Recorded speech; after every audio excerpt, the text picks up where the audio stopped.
and welcome to a feline episode of the Drywall Podcast. I am your host, once again, Nick Harmon.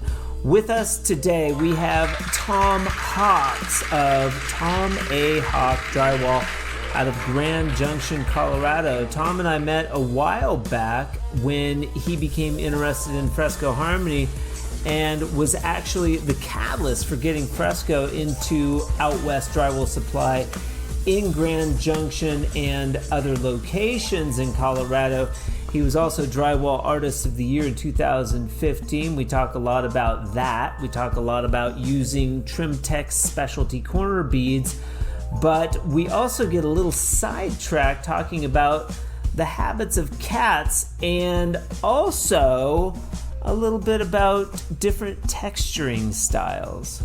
Yeah, and we do a lot of smooth texture up here, so we do a lot of not big old tape tech knives, the big ones that are about 40 inches or so to wipe down our texture. Wait, what do you mean smooth texture? That's an oxymoron. You either have smooth or you have texture. Well, it's called Holy Smooth. And I like that. You little cat faces. So it's just little cat faces, Holy Smooth. It's just so, and then you got to go back and sand it. So you pretty much, I think the builders found a way to almost get smooth wall without having to pay for it. We discussed the origins of Tomahawk Drywall and how he maybe got tangled up with the boss's daughter. We also talk a lot about Fresco Harmony, and we talk about the difference between fiber tape and mesh tape. Tom's a great guy, and I know you are going to like this one. Today's episode of the Drywall Podcast and all of the episodes of the Drywall Podcast in the month of August are brought to you by our good friends at SurPro Stilts. SurPro is the name in stilts. They've dominated the stilt space since 1996. They've also procured the stilts.com website, and they hold numerous utility patents. They're also committed to innovation, but what truly sets them apart is the minds behind the brand. Engineers who don't settle for good enough, inventors who envision a better way, and their drive to leave a lasting impact on each and every professional lucky enough to own a pair.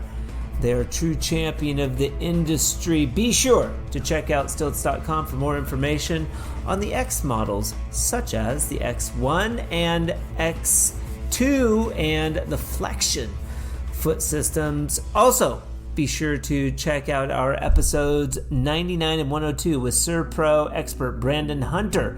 And stay tuned for a special ice bath giveaway happening soon. I promise. Keep tuned. Curious about being a guest on the Drywall Podcast? I would love to hear from you, and I'd love to hear your story. Also, you might get a sweet swag bucket out of the deal by our friends up at CSR in Toronto. Each guest of the Drywall Podcast gets a cool swag bucket with lots of cool drywall goodies inside. If you're interested, reach out to me directly at info@frescoharmony.com. But for now, Tom Hawks, Tom A. Hawk Drywall out of Grand Junction, Colorado on the 106th episode of the Drywall Podcast. Let's get into it. Hello. Morning, Nick. Good morning. Smooth as silk. I like that. Nice. You got the beard trimmed up. Looking good. Yeah. Have to keep my wife happy. Yeah. Yeah. We got Tom A. Hawks, Tomahawk Drywall out of Grand Junction, Colorado, correct? Yes, sir. I thought you were a little bit closer to Rifle, but maybe a little out of Grand Junction. Rifle's about 45 minutes away. Okay. I did some horse riding in Rifle, Colorado, in Meager. We went up there. My mom knew people there. We raised horses, and then I did hung out with a couple of ranchers up there, and we moved some longhorn cattle and stuff out of Rifle. It was pretty cool. I'm originally from Craig, which is right by Meeker. Okay. Yeah, So yeah. my family owns a ranch on County Road 7. Yeah. So you're sort of you grew up on a ranch Yeah, in Craig. Yep. in Craig. Let me give a little background. I know Tom.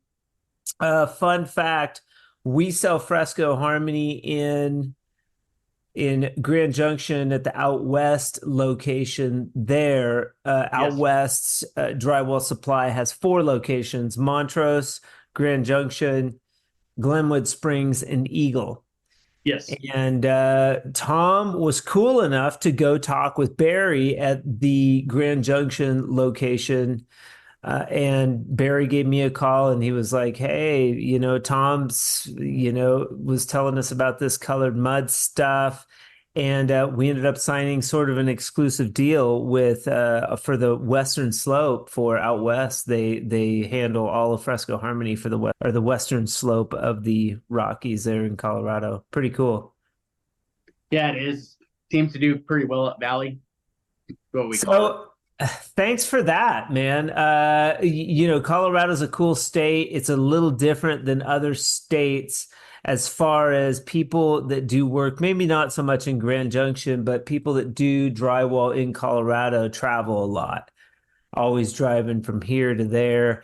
So people go long distances to get to a location and they have their favorite locations. Montrose is doing well. That's a pretty good location because like we were talking about the proximity to Telluride, Crested Butte, that whole market.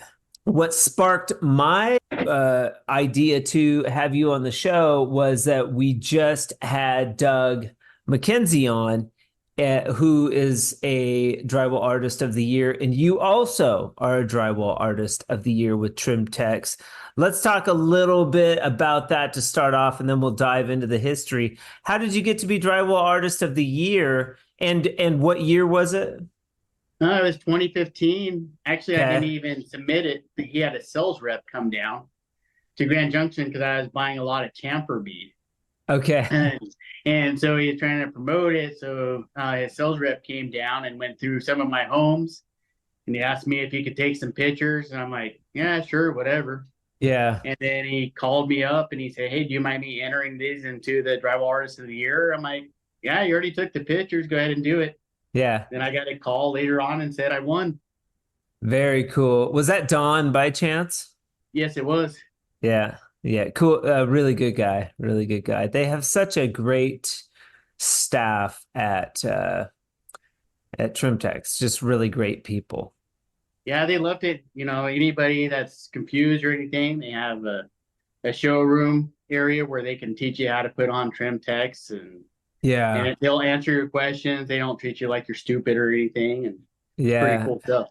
Did you do the training? Did you go up there and do some training with those guys, or was it just more of like a tour? I decided to go do some training because they had at that time, they were doing that. They were pushing the crown molding.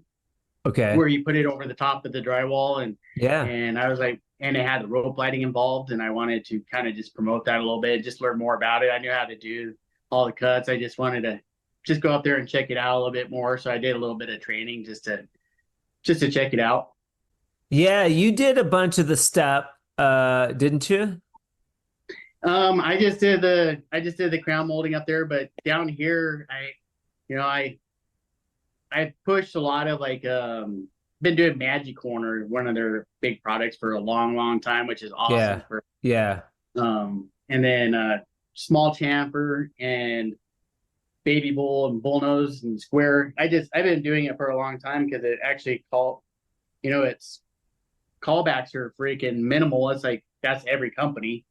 You want hardly any callbacks, and a bullnose gets dented on the face and always looks like crap. So Trim-Tex was good to go. You like the chamfer? Down here they like the chamfer because it's similar to the square contemporary look. So in Colorado, square and contemporary look is really popular right now. And That So it's baby bullnose, though, that 350 bullnose, I've seen that down here a little bit with Westway Homes. That stuff I really like. I think it's really, it's a great product. yeah, it looks cool. It's like and if you're listening, it's like an undersized bullnose, just a really cool, subtle corner. Yep. But I finally got to do Fresco Harmony on a chamfer corner like I never had up in Surrey. And we did a fireplace and they finished it in chamfer. And I didn't know, I was like thinking that I would paint it and then just finish the fresco up to either side of the chamfer. But in the end, I ended up coating the chamfer and sanding down those edges, and it looked great. Yeah, that's what you have to do, and it's the only hard part about that is not sanding down too much so you don't have the edges showing through. Don't want those edges showing. You could paint preliminary with a match paint or a dark color or something prior to, like if you were doing Galtiero steel or something, a really dark color, you could paint it in like a fireplace, like black primer, and then do it. That would work. I've found doing that on outside square corners works. Like if you're finishing with a light color and you have the metal corner bead, which you probably don't use, but if you have metal corner bead, you can spray paint it with a white primer. Okay. Yeah, I've done the reveal bead on the fireplaces to give it kind of a breakup pattern. So I did a reveal bead with Fresco Harmony. Okay. And then I was thinking about doing the paint, but I'm like, Fresco Harmony is kind of a cool thing where it has that kind of Venetian plaster. So it doesn't, because I try to make all the fireplaces really smooth. Okay. And so it kind of gives it a different look to it. So I was thinking about spraying paint inside of the reveal bead, but I went ahead and did Fresco Harmony inside of it and wiped it kind of tight. And then I did a sponge and sanding sponge and just barely sanded inside of the reveal bead to make it smoother. So that way it'd have the same look as the rest of the fireplace. Oh, and I did that up in Carbondale, which came out really nice. And I've done it on some range hoods and kitchens. It looks pretty sweet. Really? You finished the fresco into the reveal bead? That's challenging. It is. It was really hard. How do you do it? How do you do like the bottom and the top and then do the back or something with like a 1 inch or a ½ inch blade? Well, what I did is I pushed the mud in there, and then I took a little piece of wood that would fit inside of the slot and just ran the piece of wood all the way around it and just smoothed it out. That's cool. So that's what I ended up using. So it hit the top and the bottom and the back side of it. Okay. So you just got to square it out, and you just got to make sure it's really smooth and constantly clean off that piece so you're just not, just making a mess inside. But it came out a couple times, couple swipes, and it turned out pretty nice. Cool. I match painted and then I use the caulk rod, and then you just blow right over it with the mud, and when it's wet, you pull that caulk rod out. And it actually cleans the edge as you pull the caulk rod out. Works really good. Yeah. Yeah, that's a great stuff to do too with that. Fresco Harmony, I've been able to push it really good with fireplaces. I did one fireplace where they wanted a concrete look, but they didn't. They were going to do concrete, but they didn't reinforce their floor properly. And so she's all, "Hey, can we match similar concrete look?" I'm like, "Yeah, no problem. We'll just pick one of the Fresco Harmony colors that's similar to concrete color that you wanted, and we'll make it really smooth, and we'll just make it look like we did a concrete over your fireplace." She loved it. Did you put the sand in at all? No, I didn't put any sand in it. Okay. We're selling the silica sand now, but you can get bags of it. And that really takes it to like that micro cement look. Like it's like a really fine silica sand. I'll have to send you some. And you can even put a little bit, like if you have a gray or JJ Ash or whatever, you can take a gallon container and take a little out and just mix a third of the container in and mix it up. And then you've got like a gallon of, JJ Ash sanded, and you just use it on the second coat. It's beautiful. It looks like what I would consider to micro cement to look like. And the heavier the grain of sand, the more of that, grittiness you get. But it's smooth as when you go to seal it, it's smooth, just like regular fresco. Pretty crazy. Yeah, I love doing it. I'm trying to get into a whole house. I'm trying to push it on Hmm. remodels and stuff because I've done it on my house, testing it out and covering up orange peel. My house is Yeah, 1930 something, so it's like, gravy. and it's my wife hates dust, and just like Yeah, everybody, it's like I'm a drywaller and I can't sand in my own house, so I'm like, right. I'm just going to do Fresco Harmony and smooth out these walls, and it Yeah, looks like a smooth wall, yeah. and it's like it's awesome to remodel in your own house and other people's. You don't create that dust if you do it right. It's just you have Yeah. to wipe it. Yeah, So I mean, we do a little bit of sculpting, but yeah, I don't grind on the walls. I mean, they're not perfectly smooth, but you can pull that crap pretty smooth, man. I yep, actually like going over orange peel. I think that's a great substrate to go over. It like sits on there really nice. yes, it is. Okay, Tom A. Hawks. Now it's Tom A. Hawks with an S. No, Is your without an S. without Just a an Tommy S. Hawk. And that's your name though. With the S on the end, yeah. Tom A. Wh- Hawks. I mean, Tom Hawks A. is Yeah, that's your last name, Hawks. Hawks. Yes. But your business name is Tom A. Hawk with Yep. hyphens? Yep. Yeah. Okay. Unfortunately, somebody already took the tomahawk so I had to put hyphens in it. Yeah, that makes sense because Tomahawk's cool. And so you grew up on a ranch in Craig Yep. near Meeker. That is fascinating. So what type of a ranch? Was it a cattle ranch? It was a cattle ranch, and there was also wheats, and then of course alfalfa.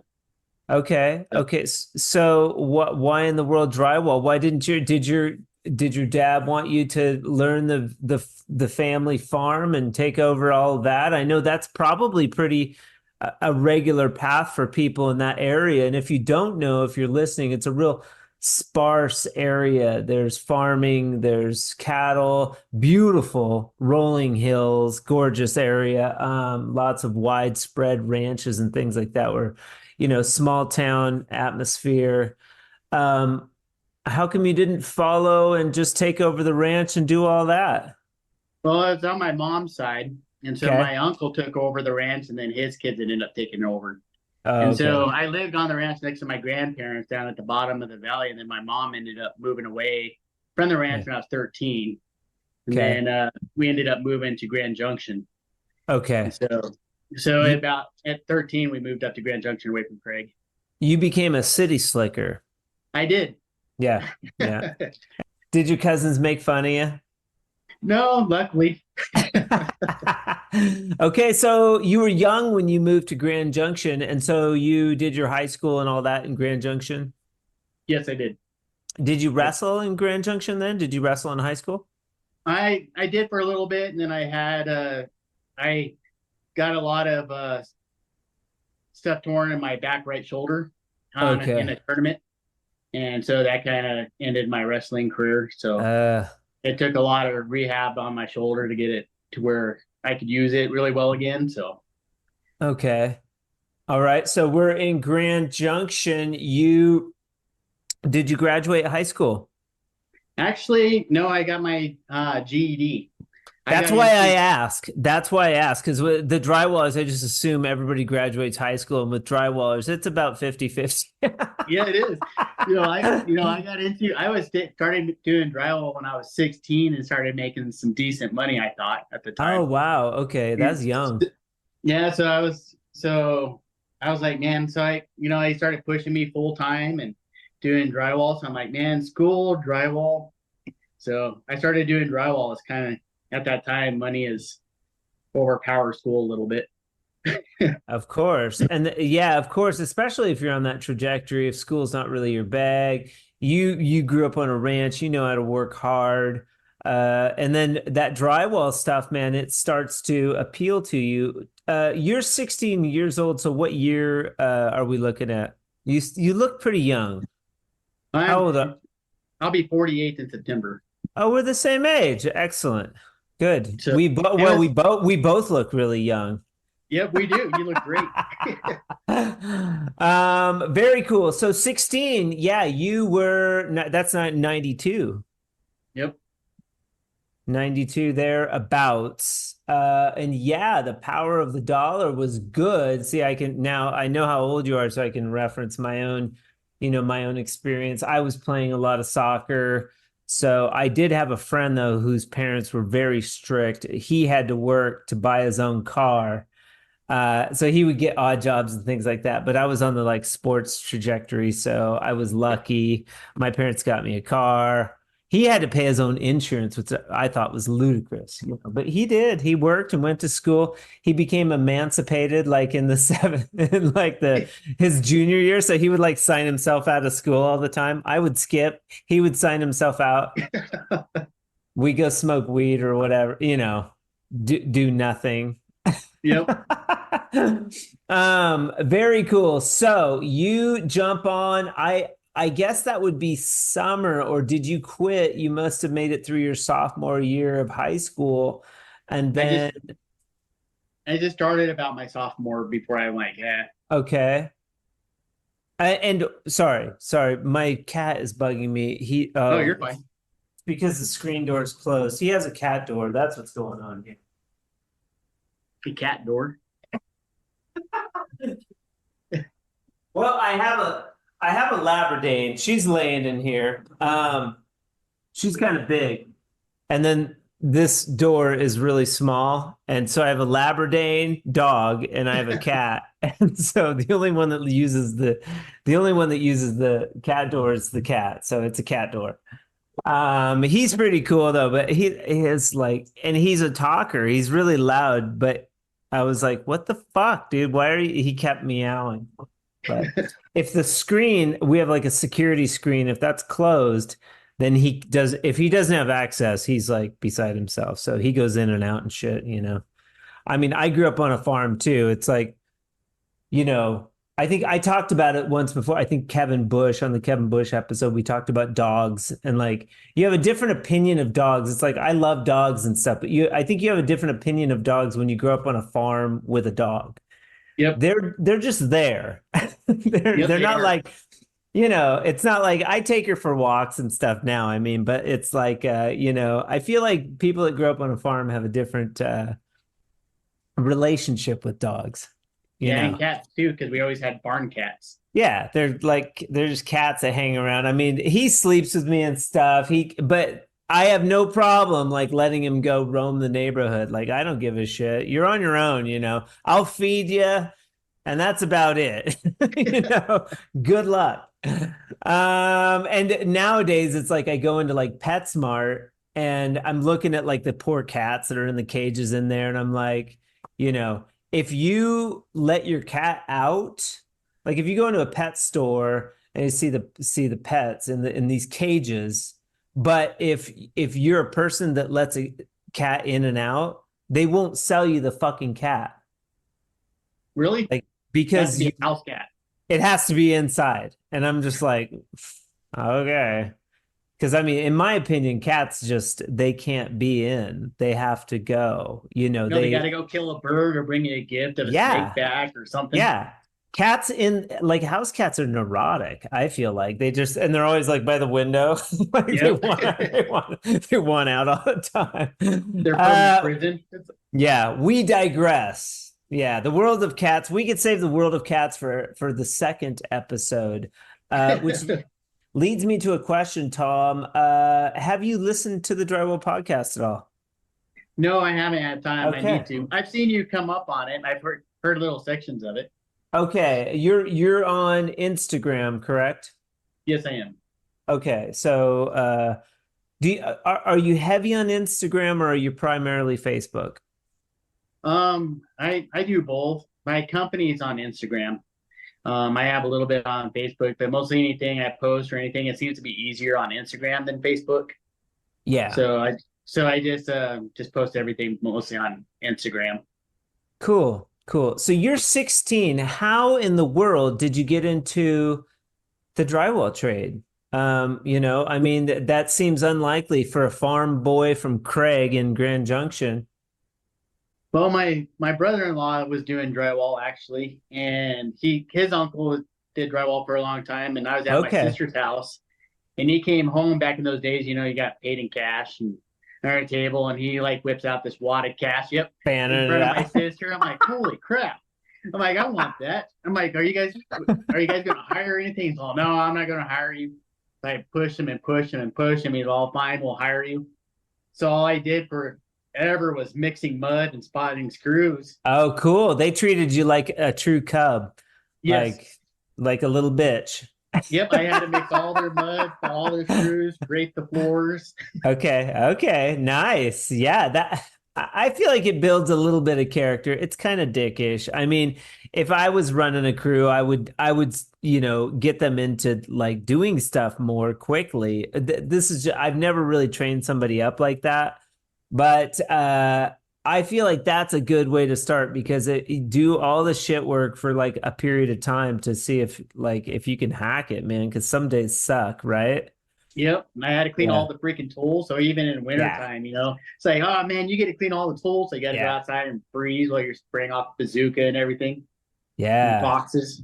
But I felt like that was a really good introduction to the tools too, because you learn how to pull them apart. You know what I mean? You're naturally learning about the tool, and you learn how the bazooka, how the thing, because you don't want to break the cable, and you filling it with water and filling it with mud. And I don't know, I could be wrong, but I think that's a great way to learn, to get a preliminary education with the tools, is to clean them. No, it does. It teaches you a lot. And they taught me how to adjust the boxes or replace the blades on the boxes. Every other house, change out that blade so you're not, so it comes out the way you want to, how you have your box set up. So it was pretty cool. Yeah. What tools were those guys running? That was 92. That was early. Yeah, I didn't start till like 99, but the tools were still prevalent even back then. What were they running? What we Premier. Yep. Okay. Which is Blue Line now. So it's pretty much all blue Premier boxes, and which are heavy back in the day. It's just all the tool Premier boxes and tubes are heavy, or I was just young, maybe. Yeah, they seemed heavier. Yep. You were probably 50 pounds lighter. Which tools are you using today? I like Tape Tech is my favorite brand for the tube. I've been, and the Fat Boy boxes. Love the Fat Boy boxes. So Columbia. Okay. I like the Columbia boxes. All right. Yeah. Then we do a lot of smooth texture up here. So we do a lot of not big old Tape Tech knives, the big ones that are about 40 inches or so, to wipe down our texture. Wait, what do you mean smooth texture? That's an oxymoron. You either have smooth or you have texture. Well, it's called Holy Smooth.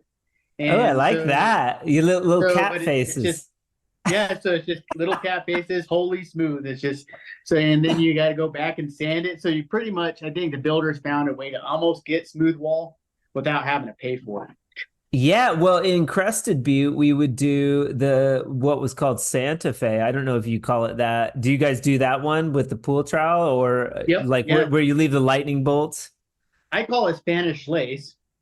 Oh, personally. I like that. So that's what I started doing hand texture a long time ago, and I was doing Santa Fe style homes, and they wanted more of a heavier texture. And so I was using Hawk and Trowel and so I'd be leaving the lace pattern, and then I'd go back and let it set up and use a big knockdown knife and knock it down so it leaves the lace pattern back behind. And so it's still a smooth surface, but it has that definition of what you would call lightning bolts. But I always called it Spanish lace is what I like that. I like that. Yeah, because it kind of has a lacy thing. I didn't use a Hawk and Trowel until we started doing that texture in Crested Butte. So that's definitely a Colorado thing. And I agree. I thought it was not to overuse. we got a whole cat theme going on here, but I thought it was brilliant. The cat face texture, because the cat face was similar. You just do the Santa Fe texture, you just leave skips. Yep. and some of them would look like little cat faces. Yep, they do. These little openings. You'd have like different direction cat faces. When you go in there and like draw with a pencil, you draw and like the rest of the cat face. At least I did. I don't know. I was rebellious, but I always thought that was a brilliant texture because you didn't have to finish the drywall so damn perfectly for like smooth finish or even orange peel. I mean, knockdown, you have to really, finish those butts and bands and angles perfectly. We would only just tape the angles because you're pulling a full coat of mud out of the angle. We would only just tape them. We wouldn't coat them. I don't know if you guys did that as well. I do, unless the Holy Smooth is too thin. But if it's a little thicker, then you can do that. I just always go around and star my angles first in the corners. Okay. And then I go through, like you said, you just stripe them if you need to. Make sure you got a good angle head when you're rolling and glazing. And they usually come out pretty nice, and then go through and you can stripe your corners if you need a little bit. And then you start pulling the texture, and it helps out quite a bit. Yeah. So it comes out nice. Yeah, you can't like finish too much, I don't think. Even with Fresco, it's you can get away with one coat, but I tell people 2 coats, like at least 2 coats, no sand, just to polish it out. 2 coats on the screws. You can get away with 1 coat, but like you kind of want to do definitely 2 coats on the corner bead because you get the shrinkage. You can get away with 1 coat in Fresco. You can. I've done it. More is always better with drywall. Somebody there? Yeah, my granddaughter came downstairs. She's supposed to be upstairs with my daughter. Nice. How old is she? She's 5. Granddaughter? Yep. Oh my goodness. My oldest son is 28. Okay. All right. So you started pretty young. What's her name? Maeve. Maeve. Shout out to Maeve. Hello. Oh my goodness. Hi, Maeve. Wait. Where'd you get that sweet crown? Can you tell them? Where do you get the crown? Do you know? Grandma Anna. From Nana? Grandma Anna? Nana. Nana, I heard her. Her mom lives in Mississippi. Nice. Well, I love it. And it's not every day we get a princess on the show, so sweet. Shout out to Maeve, M-A, how do you spell that? Maeve. Love it. I love the kid. I have a 8-year-old, so I started very late. But it's different. I super enjoy, you're older and it's a whole different approach to I'm more patient. I can't imagine having a kid in my 20s, like that would have just been a different experience, which you obviously did. When did you have your son? I was 19. 19. So you were young. You were married, I guess. Yeah. Or were you guys were just living in? We'll be married 29 years this month. Still with the same woman. Fantastic. Yep. And what's her name? Kelly. 29? Yep. That's awesome. Congratulations. That's really great. And then you have a 28-year-old. What's the boy's name? Trian. Trian. Kind of a different name. Trian. Okay. Trian. And just one boy, or how many kiddos? No, we have 4 kids. Oh my goodness. 2 girls. 2 boys, 2 girls. How many grandkids? Just 1 so far. Just 1. This angel. Yep. Maeve, you can hang out as long as you want, Maeve. I just have to watch my language when you come. I got to watch the cussing when you come around. I talk like a trucker on here. Oh, that's fine. She's used to it. Drywallers don't talk very well either. Yeah. Around here, you got to put money in the jar. My kid's like, he's like on top of it. He's like, dollar in the jar, $5. The F word's like, I get in big trouble over that one. But very cool. So you are an apprentice. You're 16 years old. What is the name of the company and this was your cousin's company? Did they own the company or they worked for a larger company? Well, it was my brother-in-law. Okay, But brother-in-law. yeah, they didn't have like a legit company. You have I call them the fly-by-night crews. That's weird. I've never heard of that in the drywall industry. Somebody So, just so like doing just it, not really paying taxes, coming home with yep, fanning out the cash. yep, just bouncing around from contractor to contractor, kind of like a Yeah, drywall board. Not nice. loyal to anybody. And how many people? You had your bro-in-law. Who else? And then it was his uncle that worked with us. Okay. And then they were getting ready to lay me off, and then they were starting doing an apartment complex because they didn't have any Okay. more work for me. Okay. And they were working for a guy at that time, and they were telling him about me. Yeah, because And it was costing them money to have you on, dude, and train yeah, you up. apparently I wasn't mixing mud and spotting screws good enough. No, that's why it's like, dude, just train me on the box, man. Let me do this shit. I can do it. Yep. Funny. Yeah, that's what I was trying to do. But that's how I met my future father-in-law, is the second job. Okay. And what was he working for a company or did he own that company? He owned the company and he did a lot Beautiful. of Go straight for his daughter. yep. That's how you stay employed. Oh my goodness. So this was Kelly's dad. And what was the name of the company? Wilkinson Drywall. Okay. And that was out of Grand Junction. Yep. Okay. And so the bro-in-law, those dudes went to work for Wilkinson too, or they pawned you off? They went through work for Wilkinson, and then I worked with Mark for a long time, and then I kept on getting, I was kind of his little bitch too, so I was mixing mud and at that time it was orange peel, so we were mixing mud and having to haul it up the stairs And using a hopper. Yeah, are you still 16 or had you been in like maybe a year or so by that I was point? in for a year at that point. So Okay, so yeah, you are still a bitch at that point. Like, come on, Yep. let's get Yep. real. So that's what they were doing. They were like, man, you got to mix mud and haul it up 3 flights of stairs. I'm like, oh, man. You thought you were going to get your big break. Yep. Very cool. How long were you with Wilkinson before they started to sort of show you some stuff? Okay, he's been on with a year, whatever. Well, let's start nurturing this student to become more effective. Probably little after 17, he teamed me up with 2 other guys that were close to my age and started teaching us how to hang drywall. And Oh, so nice. we started hanging drywall, and then we would turn around and start finishing it. Okay. So that was kind of nice. And then he started making one guy run the tube and another guy start boxing and then another guy starting trim. Smart. That was And smart. so Then you guys could all learn and then you could train each other. yep. And I was the one that was mostly putting on the metal and, coating it at the time. But we'd Okay. all tape together. And then split off. Okay. So it was Cool. nice. Very Then cool.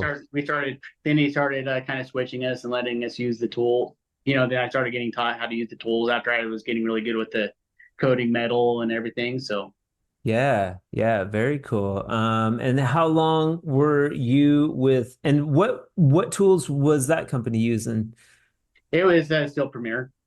Still Premiere. Okay. Premiere. I remember in Crested Butte, one of the dudes ran Premiere too. So that must be also sort of a Colorado thing. It's interesting how these tools and techniques are regional, Yes. and if you're listening to it, it's important, I think, to if you get a chance to, or if you have the opportunity to move around, because they all, it's all smooth finish up in Canada. It's all smooth finish on the East Coast. They do a lot of spray texture down here, California, even in Colorado, to have that experience. And, a lot of people poo-poo on texture, but that's a whole art form, and matching texture, and it gets into doing patching.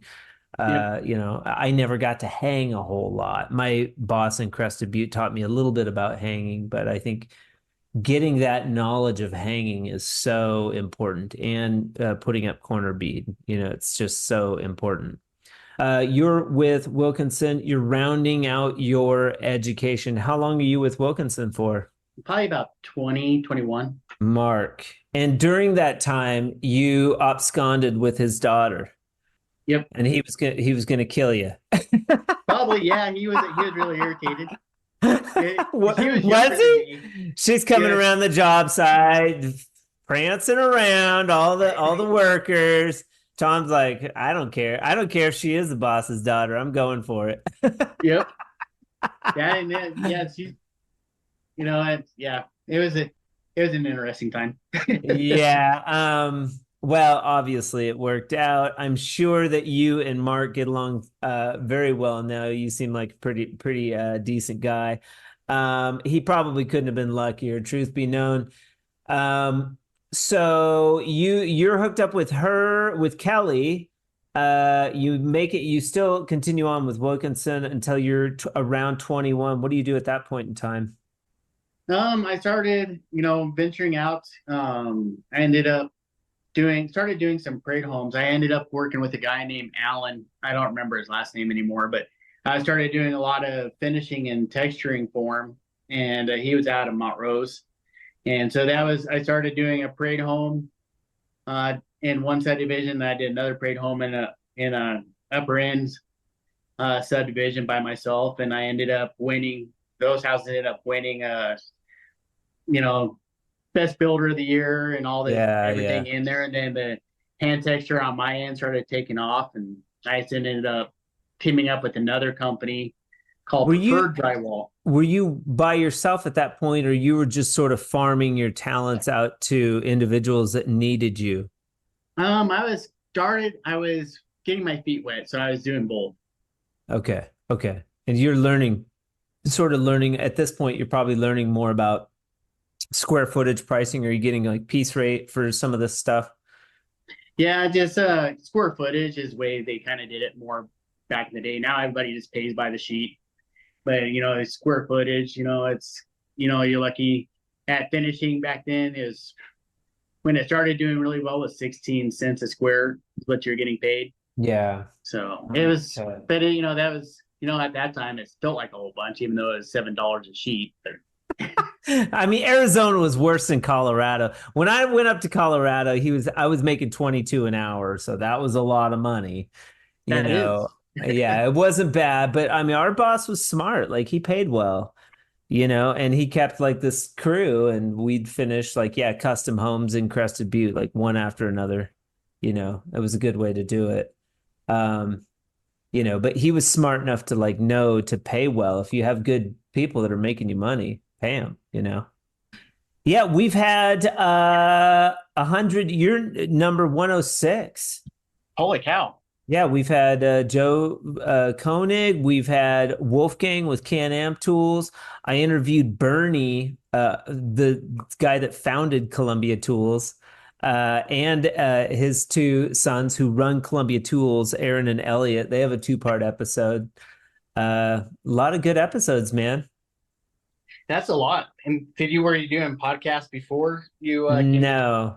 Well, I listen to podcasts sometimes, and I was like, well, there isn't a real good drywall podcast, and I felt like it was something that I could do.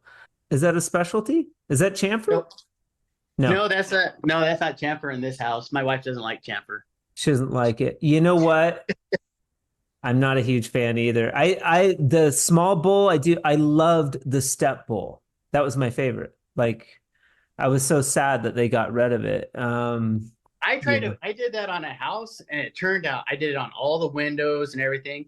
I thought it was pretty badass after it was painted. Beautiful. It's beautiful. It was so hard to sell for some reason. I know. That detail in a home is so cool. And maybe it's just that, with Fresco Harmony, like, I'm a visionary when it comes to walls. I feel like texture is boring. Orange peel is boring. Like and drywall is boring for that matter. Like, not to put down the trade or anything. We all love mud. We all love doing it, but it's boring. Like, it is. Those jobs are cool. Around the house in circles. Yeah, you don't have to figure anything out. Like with the step bowl, it's like you have to figure stuff out. You have to learn. You're forced to, even with Fresco Harmony. Like, I'm always learning about the color.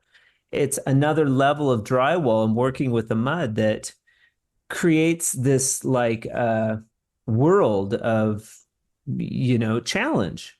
When you're going to do something different or do an accent wall or a fireplace, you got to think about like that reveal, how you're going to finish it, that kind of stuff. So I've seen that, like, there's a guy that's going to be doing the marble technique to it. yeah, I did an episode of the Drywall Podcast with that guy, and it's the funniest episode. John Hine, Yep. he gets in 2 car accidents. He's got the guy, and it's in the interview, but he gets hit by cars twice on his bicycle. Holy cow. He's up in Salem, Oregon. And so everybody that comes onto the Drywall Podcast gets a swag bucket. So the swag bucket comes with a color pack.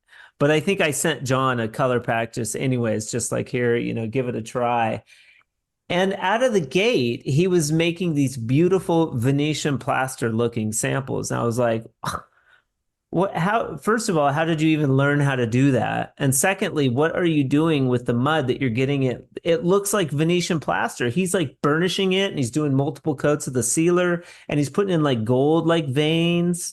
And I'm like, and that is the cool part about Fresco. Like after you color the mud, I have suggestions for how to do it, but you can do whatever you want. It opens up an entire world of possibility. So then he gave away that bathroom. He's giving it away to like a client. He's like, oh, just do it for you, and which is really smart because now she's going to tell her friends.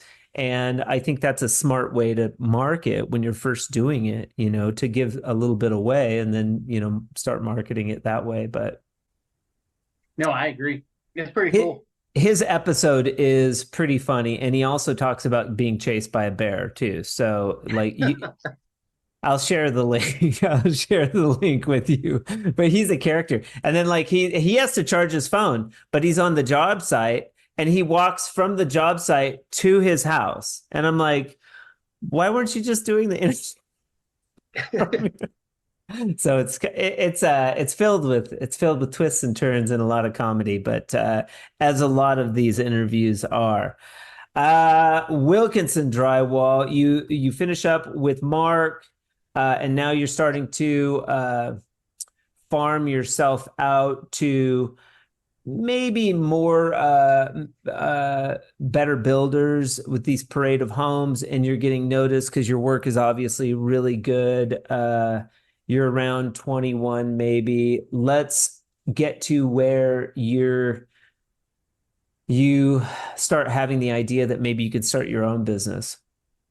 It's just people were asking me, and I didn't want to have it at first, and it's just a headache. But people kept on asking me to do their homes, and I'm like, yeah. Then I started, I just started being pushed that way, and it's okay. And it just started escalating, word of mouth, just. Yeah. Advertising, you can't advertise back then like you can now. I mean, the technology wasn't there as well, so it's just started pushing it, and I just focused on custom homes. And, I didn't really do track homes at all for a long time. Actually, when you do custom homes, it's kind of hard to do track homes. Well, 2 questions. Why were you reluctant to start your own business? And why would you just go for the custom homes? I love doing custom homes. Just because of the skill level set, and so you're just they're not boring. It's cookie cutters. You have to really think about what you're doing, and it's just more of an art. It feels like it's more of an artistic thing you can get into. The customs, the people have more money, so they're more willing to like adventure into more ideas, and so that just lets you expand. When you're selling like a chamfer or a 350 bead, are you showing that to the builder? Are you like, hey man, did you know you can do these specialty at this point? They probably know you do all that, but because they don't do it around here. One builder I've seen use the 350 bullnose. I don't see chamfer ever. And that's the thing is a lot of builders, even around here, sometimes it's like, I didn't know I had options. It's like, what do you mean you didn't know you had options? It's like, well, doesn't it cost more for the other bead? I'm like, actually, no, it doesn't. It's like we just hang the same way. Right. And you can put the bead on. It's like the only bead that you have to pay extra for is the 1.5 inches. and that's you have to hang back the sheetrock for the 1.5 inches. Okay, yeah. And that so it's like that's the one you got to charge extra for because you can't just slam the sheets and not think about it. So it's like, so I'm like, the option is this: you want a different home. The bead's costing me exactly the same amount of money. I have to use the exact same amount of mud. And it's like, once you learn how to cut, without the saw, and you can learn how to cut chamfer by hand and inscribe it, it goes up just as fast as the other bead when you get used to it. And the builders have options. So you want to outdo your competitors, say, hey, I can do chamfer, I can do square bead, and I can do all this stuff at the same cost as you're just doing square bead, but I can give you these 4 other options for the same cost. It's not costing me any more money, right? And nobody else is offering that. That's kind of the approach with Fresco Harmony as far as sales. It's like you're going to deliver something that your competitors aren't. You want a Venetian plaster finish for a little more than paint and texture, just considering what they're paying for paint and texture. To become a consideration. It's interesting. Yeah, and it's it's really cool. I talked to you about this, was it last week? I'm gonna do Grand Junction is not a good area for plaster, like the actual plaster cement. It's hot here and we have really bad ground movement. Okay. And plaster yeah. And so I'm doing a house in an area called Redlands here, and it was done with plaster, but I'm gonna fix it, and they were really worried about painting it. And I'm like, Fresco Harmony has a lot of different colors. I'm like, so why don't I just kind of blend it? Plaster isn't a solid color because of the way the dyes mix.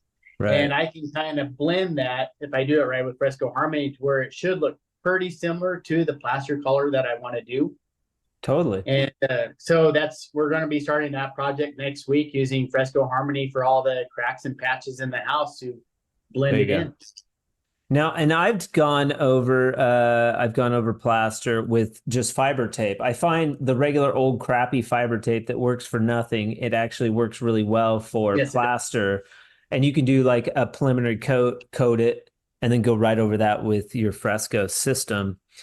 I've gone over plaster walls with a similar color to the plaster, 1 coat and sealer.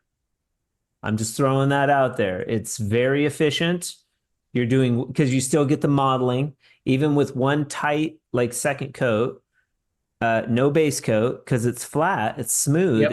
If your color is close to the plaster, you can just do 1 coat. And how efficient is that? They still retain that plaster finish look, which they don't want to lose, and you're fixing all the cracks at the same time. So that's a great product for that.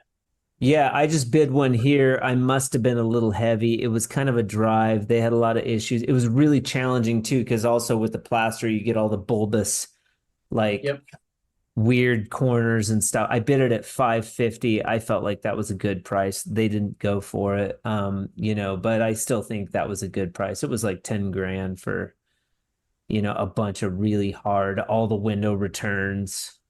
Oh yeah, that is a lot. Coved vigas in the kitchen. It's like, I can't do this for free. I'm sorry. I felt like it was a very good price, but as they say, if you're not getting no's, your prices are too low. So. Yep, I agree, man. I call it the wheel of money that gets lost. So it's like you get all this work and that money just constantly comes in, but you're thinking you're making a lot of money until that wheel stops.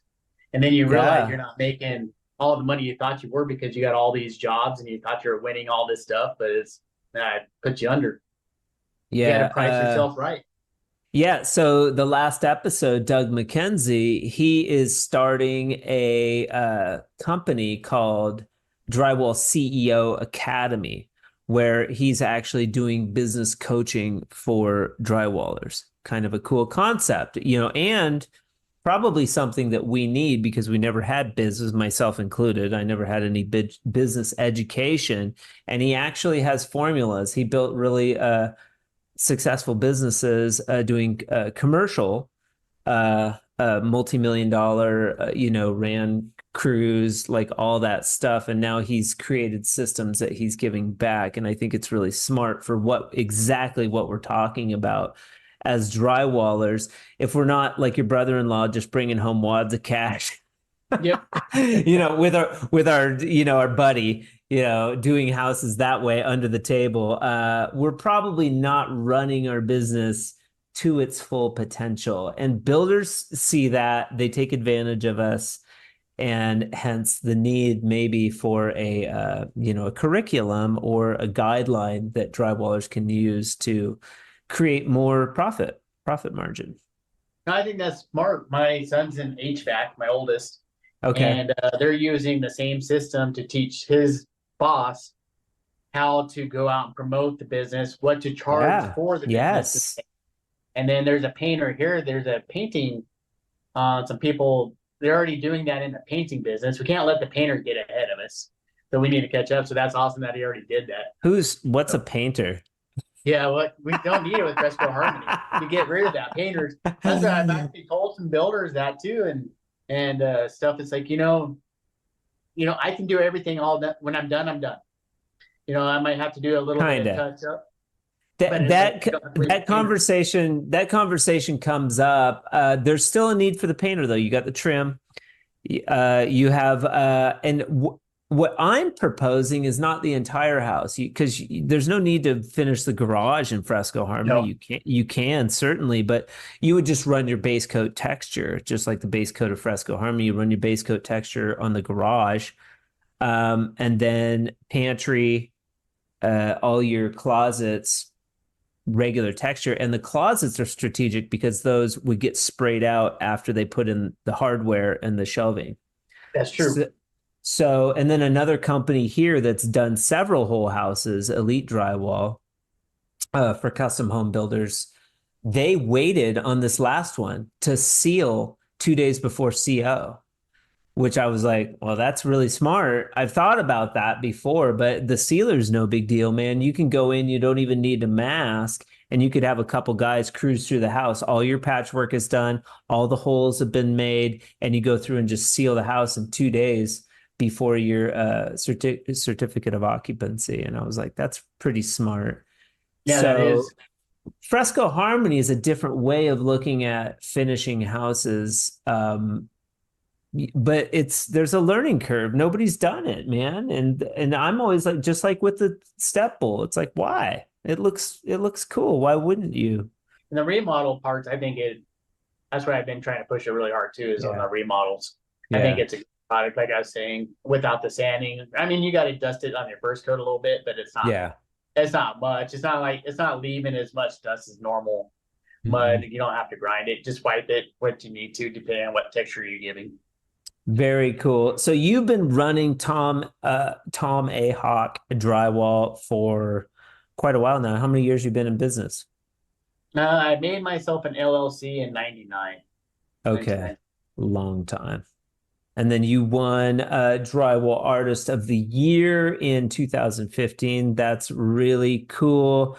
And you're still doing it. And like you were talking about driving from Grand Junction to Montrose, that's like we were talking in the beginning about having to drive long distances in Colorado. That's a ways. That's an hour one direction, right? Yeah, it's close to an hour, 45 minutes, depending on your foot. Okay. Yeah. Well, they tend to cruise in Colorado. They cruise here in Albuquerque too, but yeah, people drive like idiots. I think pretty much everywhere now. Yeah. But in Colorado, yeah, I noticed, and it's just loaded with people now. So like Denver's a nightmare. It just seems like everywhere in Colorado is just saturated with people. Denver's really hard to drive in. It's Denver and Utah. Yeah. Really. Yeah. And there, I know Outwest was considering maybe starting a location in Moab. So that'd be smart. Moab is booming. Moab's only an hour and a half from Grand Junction. And they do a lot of work in Moab. Right. They're always there with their trucks. So it'd be smart for them to go there and start hitting that part of the slope. But, I mean, that part. Yeah, that part of Utah. What does the future hold for Tomahawk? You going to keep doing this? Are you branching out? Do you have investment properties, anything like that? You just Well, I do have some investment properties. okay, I good. am pushing that because I do not want to do drywall until I'm 80 years old. And, Yeah, it's like, the trade has treated me well. And I think yeah, that and I would love to see younger people getting into it. I mean, it is a rewarding career if you think of it as constantly evolving. I've changed things.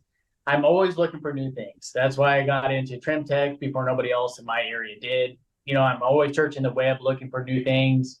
You started following me. I started getting interested in Fresco Harmony. So I started researching that, and then yeah.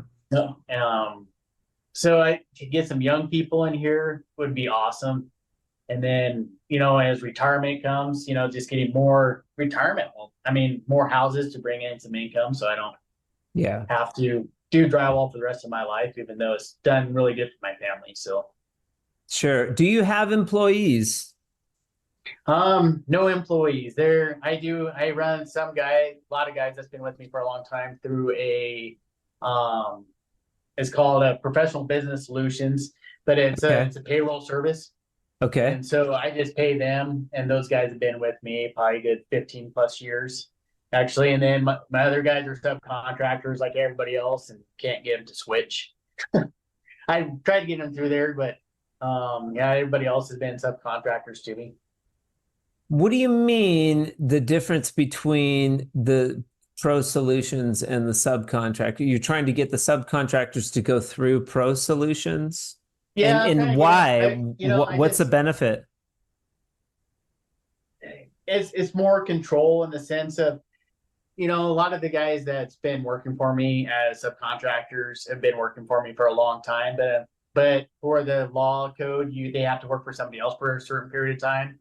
And so Okay. you train them and you teach them what your company wants, and then they go work for Joe Blow over here, and then the stuff that you were leading on gets kind of taught to this other drywall contractor, and then your competition gets taught a lot of what you're already doing as a company because your guys have to go work for somebody else for a certain Yeah. period of time to be legal of working for you. So it's just you could and that kind of sucks. Yeah. Yeah. Okay. And it is competitive in Colorado. You have less people. You're sparse, so you're driving to different places. And I mean, even the retailers, drywall retailers are real competitive in Colorado. Yep. Yeah. Yeah, just like Grand Junction, we have about 100,000 people here, and there's only 2 drywall suppliers. So we have 2 locations actually that sell Fresco Harmony in Montrose, Colorado. And aptly enough, we are selling a ton out of Montrose, Colorado. So That's awesome.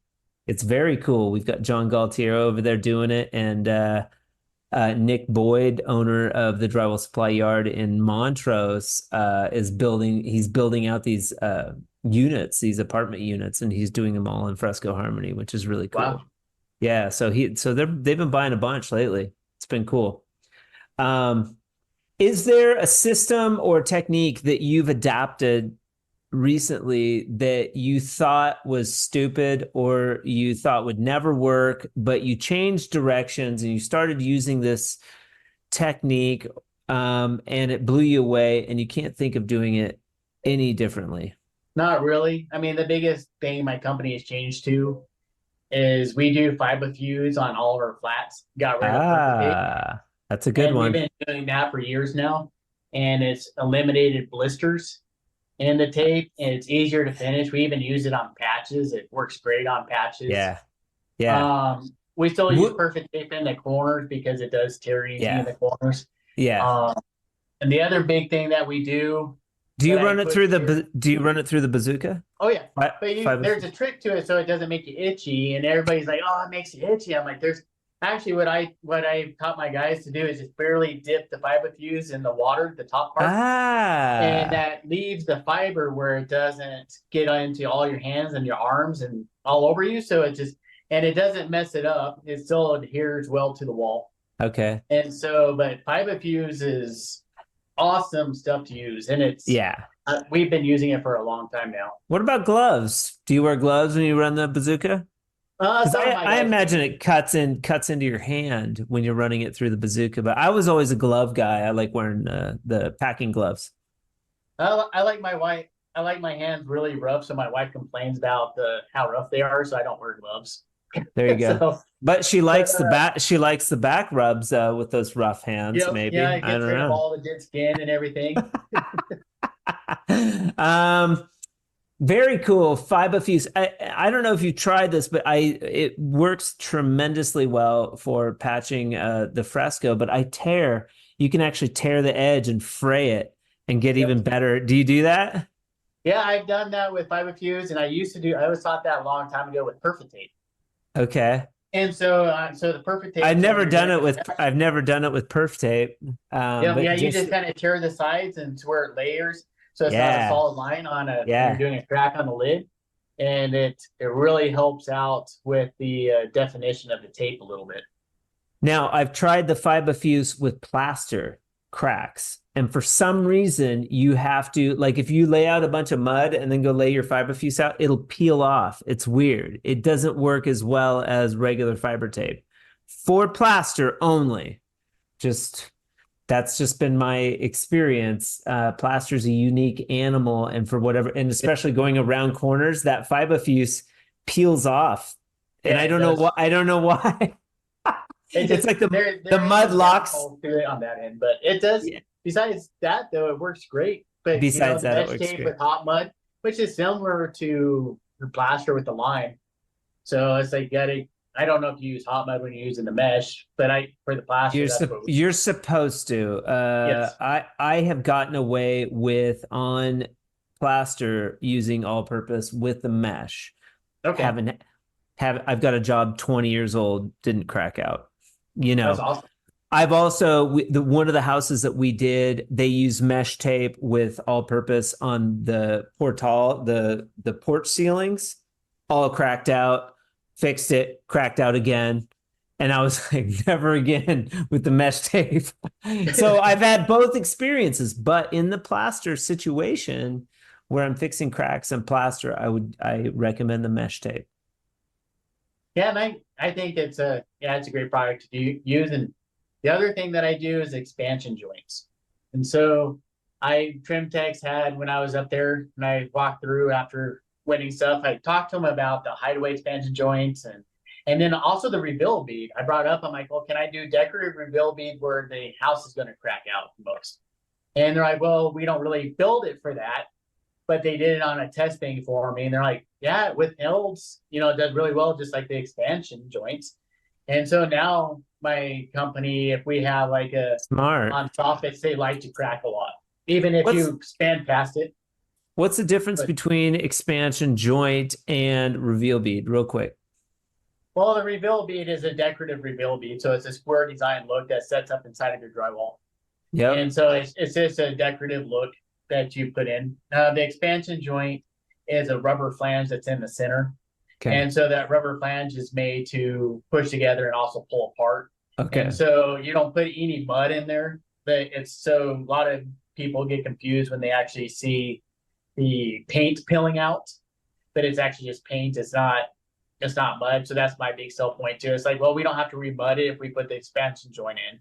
And so you can come in here and just, touch it up with paint and you don't have the drywall mud issue all over your house. So that's why I push the expansion joint. I do expansion joints in the garages. Okay. Because garages always crack. So we always do expansion joints in the garages and we eliminate the cracks. Okay. And if you're listening and you don't know, you Canadians probably know the freezing under the ground. So you have tremendous ground movement in Colorado because of the ground freezing. You get moisture in the ground, it freezes, and then come spring, it thaws out, and you get much more movement. We would always use fiber tape on the corner bead. We had Big Dave would do all the corner bead, metal, crimper, Yep. And his little nail gun, and then we would fiber tape it and then hot mud it. And that was specifically for movement. Yeah, we do that about we run that up about 6 feet up on the corners. And that helps out with people hitting the bullnose too, where it doesn't pop the sides as bad too. Oh, right. True. That's smart. So Okay. yeah, we do that on the custom. We don't do it on the track homes because there's just not money in it. But Right. But we do it on all the custom homes. Okay. And then Pearl of Wisdom from the great Tom A. Hawks. If you could bestow on the drywall community a pearl of wisdom, something on a billboard that could inspire your drywall community, what would it be? I think the biggest thing would be is research and learn. It's like, and I always tell everybody that works for me, it's like, we can learn. Drywall should always be learning. And so we don't have to be, this is the way we're taught, this is the only way we're going to do it. It's like, just make drywall funner.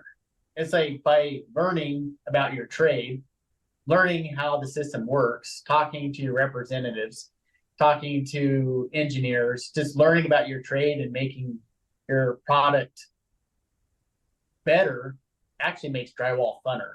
And it's just because it's a constant learning experience. So that's what I have to say. Just don't think you just know everything. Just constantly learn and do better. Well, you can. I think it makes it more interesting. So drywall, I mean, for me, it was like this, it just got monotonous and kind of boring. I still loved working with the mud, and I was like, God, if I could just do colored mud and make the same money I'm making in Colorado, I'll be happy, whatever. I was in my 20s, naive. But it just opened up an entirely new world. I still have all that drywall knowledge that I had. That doesn't go anywhere, but I'm using it in like this fashion that just continues to expand and explore. I'm using bullnose tools for finishing bullnose and, smaller knives and plastic knives. And we're using pool trowels and different gauges of steel. I'm constantly testing different gauges of steel. And then all of a sudden you got this John Hine guy. He's doing like plaster finish with Fresco Harmony. I'm like, how are you doing that? What are you doing? And he's using like 2000 grit sander. I don't know if you knew, he's like buffing it just like normal plaster. And then, I'm like, how do you even know to do that? It just fascinates me. So I love it. Research and learn so cool. And great to connect with you finally, Tom. We've known each other for a long time. I'm forever in your gratitude for introducing me to Bill Berry out of Grand Junction, Colorado. You are a direct result of having 4 locations in Colorado. So I'm super grateful to you for that. And great to finally catch up with you. You too, and thank you for making a great product. I really do enjoy it. So thank you. I really appreciate that. We will catch up soon. I'll follow up with you, but I hope you have a fantastic rest of your day, man. You too, Nick. Have a good one. All right, take it easy, bud. Bye bye. A huge shout out to Tom for being with us on the Drywall Podcast today. Really great interviewee. And super cool getting to know you a little bit better. I appreciate your time, sir. Also, a big shout out to our friends at SurPro Stilts. If you're looking for an iconic drywall brand that stands the test of time, stand with SurPro. Elevate your safety, comfort, and performance with the leaders in stilts. Visit stilts.com and elevate your game. Also, be sure to check out episodes 99 and 102 with SurPro Stilts expert Brandon Hunter. And stay tuned for a special ice bath giveaway where we will be giving away a pair of stilts. It's going to be sweet, I promise. Thank you so much for joining us on the Drywall Podcast today. I sincerely appreciate it. We are well over 20,000 downloads. We're in several countries, and it's all because of you guys continuing to listen that I keep wanting to do interviews. Whatever you do this weekend, whatever happens next week, please be safe, have an enjoyable time, and as always, remember, keep drywalling.